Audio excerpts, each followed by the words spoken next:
লক্ষ্মী পুজোর কয়েকটা দিন আগেই মৃৎশিল্পের কারখানায় দুষ্কৃতী হানা জানিয়ে এলাকায় এখন রীতিমতো সরগরম। এমনই ঘটনা ঘটেছে পূর্ব মেদিনীপুরের তমলুকের উত্তর নারকেলদা গ্রামে।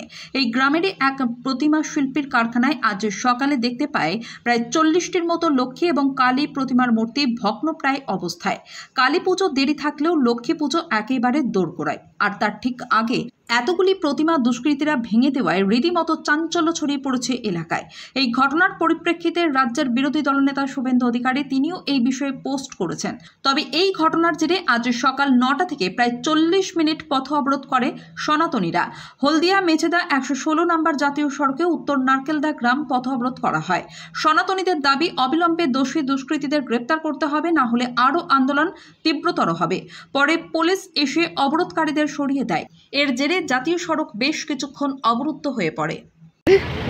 এখানে ওই তো সকালবেলা 5টার সময় মালিক দোকানে আসছে, এসে দরজা খুলে দেখে এখন ঠাকুর ভাঙা। তারপর বাড়িতে গিয়ে একটু মাথা খুলে কাঁদতিছে, বলে আমার সর্বনাশ হয়ে গেছে। আর সারা বছরের কাঠ নিয়ে আমার সারা বছরের পরিশ্রম সব কে ভেঙে দিচ্ছে।